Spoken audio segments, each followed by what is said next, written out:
Also new this morning, what one former congressman, a Republican, described to me as the new 9/11 trutherism. Just as dangerous, just as dishonest. Now, I often have reservations about playing the clearly deceitful propaganda spewed by certain entertainers. But this morning we are, because of the warnings we're hearing that this is the beginning of a new effort to rewrite what happened on January 6th, even though it is wrong, and as you will hear from one of our analysts, impossibly wrong. Listen to this. Look at the documents. The government calls those people unindicted co-conspirators. What does that mean? Well, it means that in potentially every single case, they were FBI operatives. Really? He's saying that FBI operatives were somehow behind the insurrection.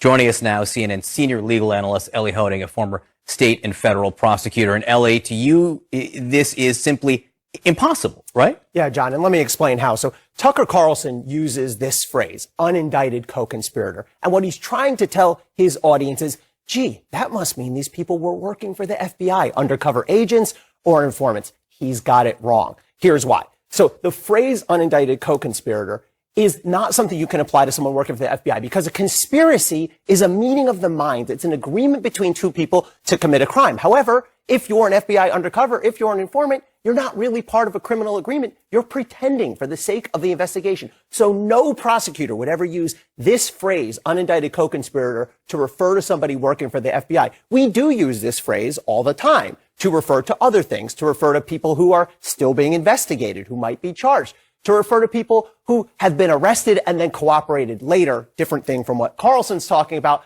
or to refer to people who we don't know exactly who they are yet. So Tucker Carlson, all due respect to him, I've written a few more indictments than he has. He's got that dead wrong. You never, in all your experience, referred to someone in the FBI as an unindicted co-conspirator. It is physically impossible. It is legally impossible. You don't know anyone, and no prosecutor has ever done that as far as you know. Correct. All right. Now, again, I don't think it is on us when Tucker Carlson says they faked the moon landing. I often think it's not on us to prove that the moon landing was real. However, I think it's important to lay out the facts here, so let's play a little more about what this entertainer said.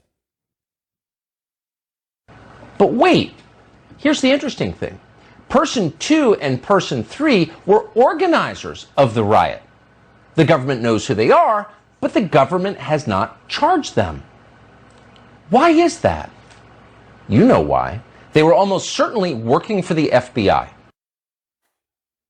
Almost certainly working for the FBI, says that guy. They were almost certainly not. Now, there are other ways to use generic labels for people like Carlson uses there. Person 1, individual 1. By and large, those are used interchangeably with unindicted co-conspirator. They can have broader meanings as well. I'm going to give you a couple examples. First of all, we all remember the Michael Cohen case, when the U.S. Department of Justice said on record in a filing that Cohen, as he has admitted with respect to both payments, he acted in coordination with and at the direction of this not so mysterious individual 1. Who did that turn out to be? Of course, we know that turned out to be Donald Trump. Was Donald Trump working for the FBI? Of course not. This is how prosecutors use these terms. I'll give you another example. Also in the Michael Cohen case, the Justice Department referred to a generic Client 3. Now, later it came out in court papers that Client 3 was Sean Hannity. I think he works with Tucker Carlson. Was he working for the FBI? Exactly the point, right? Not working for the FBI. This is a common thing prosecutors do. Tucker Carlson is making absurd leaps of faith here, absurd assumptions that are just outlandish.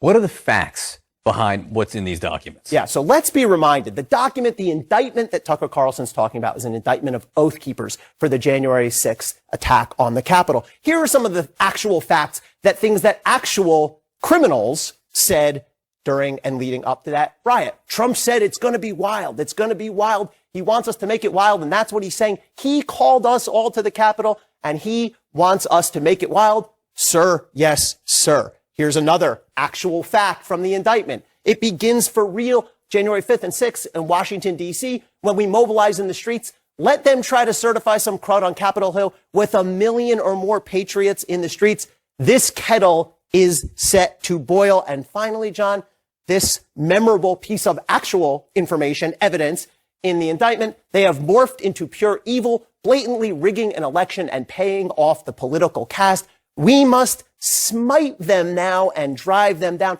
That's what the actual Oath Keepers charged in this indictment are saying. That's what we need to keep in mind. Did Tucker bring this up last night? I don't think he did. He's working so hard. Poor Tucker's working so hard to suggest the insurrection didn't happen or that these people weren't behind it. Makes you wonder why.